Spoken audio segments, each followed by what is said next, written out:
Iran's top military commander pays a visit to one of the army's secret underground sites, which contains a large fleet of advanced Iranian drones. Major General Mohammad Bakeri, chairman of the Iranian Armed Forces Chiefs of Staff, obtained first-hand experience of the Iranian Army's capabilities in the creation of various types of military, combat, and long-range drones during his visit on Saturday.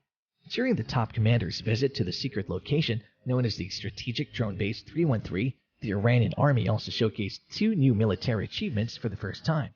When it hits a target, the Haydar-1 cruise missile has a range of 200 kilometers and a top speed of 1,000 kilometers per hour. Haydar-1, the world's first cruise missile that can be fired from a drone, the Haydar-2, a cruise drone that can be mounted on a helicopter, was also unveiled by the Army.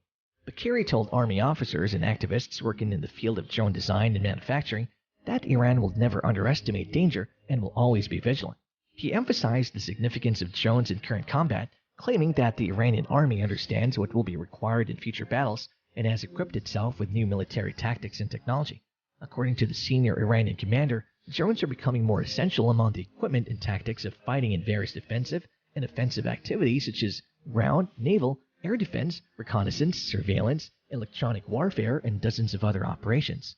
According to Bakeri, the country is presently generating all of the necessary equipment for drone manufacture. In fact, in each case, we must assess the potential conflict scene with the aid of an intelligent, accurate, and unbiased wargame, he explained. And if we come to the decision that we need certain modifications, we must enter the battle scene fearlessly.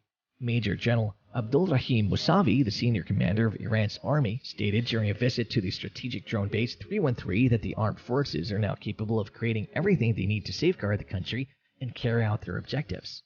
We must seize our attempts to strengthen our fighting power, especially drone capability, he continued. He went on to say that the Iranian army only showed off a portion of its drone capacity and that the Chiefs of Staff of the Iranian Armed Forces policy is to protect the country's independence and territory, as well as provide security for the Iranian people in the face of potential threats. The actual location of the base was not given, though the TV reporter claimed he arrived by helicopter after traveling about 40 minutes from Kermanshah. During Iran's 8-year war with Iraq in the 1980s, it began creating drones or unmanned aerial vehicles or UAVs. Iran is accused by the US and Israel of sending drone fleets to its proxies in the Middle East, including Lebanon's Hezbollah movement, Syria's Assad dictatorship, and Yemen's Houthi rebels.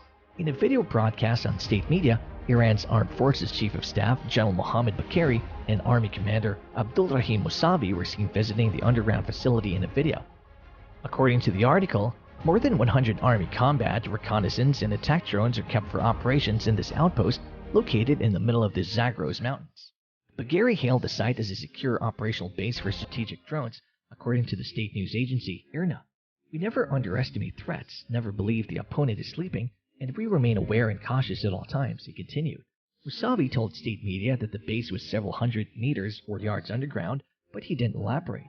According to state television, the fleet's flagship was the Common 22, a missile-equipped drone capable of flying at least 2,000 kilometers or 1,245 miles. In October of last year, the U.S. Treasury imposed restrictions on Iran's Islamic Revolutionary Guard Corps' drone program. It accused the guards of being behind a drone strike on a Saudi oil refinery in September 2019, as well as a drone attack on a commercial ship off the coast of Oman in July 2021 that killed 2 crew members. Furthermore, as we delve deeper into the issue, the argument becomes clearer as tensions rose following a drone strike on an Iranian military complex and the killing of a senior member of the Islamic Revolutionary Guard Corps. Iran's army revealed some specifics about an underground base for its drones on Saturday. Both attacks have been connected to Israel in various publications, but Israel has made no official statement.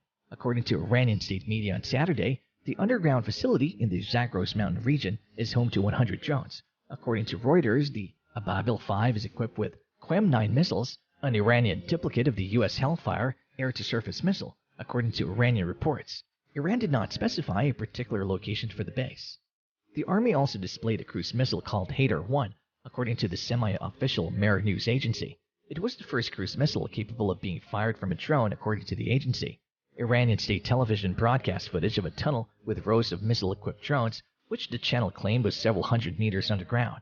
Iran has previously displayed similar tunnels that are used to store missiles and drones.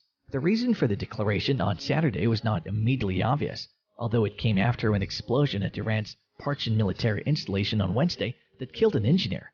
The attack was carried out by quadcopter suicide drones, according to the New York Times, in an attack that follows a pattern of past strikes blamed on Israel. Gunmen assassinated an officer in Iran's Islamic Revolutionary Guard Corps in the heart of Tehran on Sunday, prompting the claimed drone strike.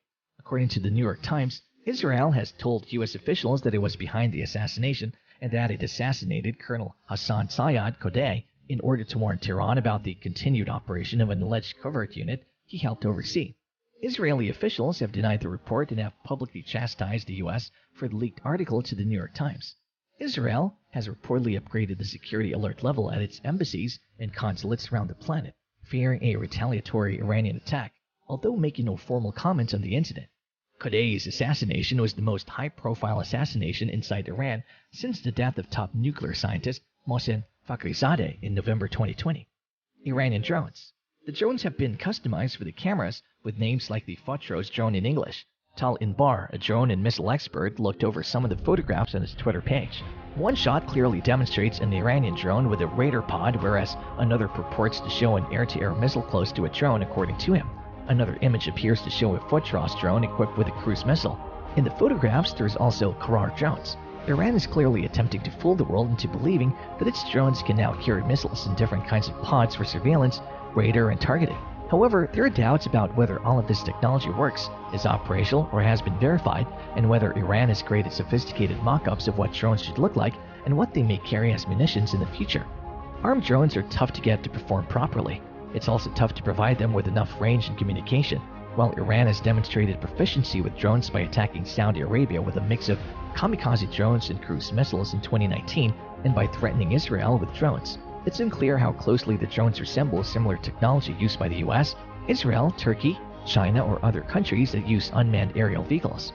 Iran's purpose in unveiling this location is to demonstrate that it's still developing weapon systems capable of posing a danger to the area.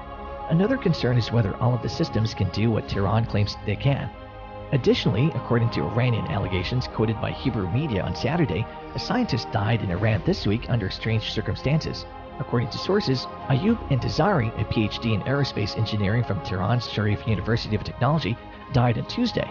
He worked on the development of missiles and drones at a research and development center in Yazd, according to reports.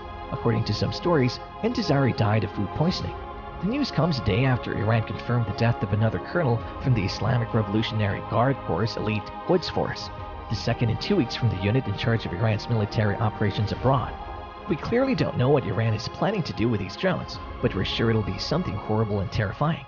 What are your thoughts on Iran and its underground drone base? Let's know in the comments section. If you enjoyed this video, then please like, share, and subscribe to our channel for more such exciting content.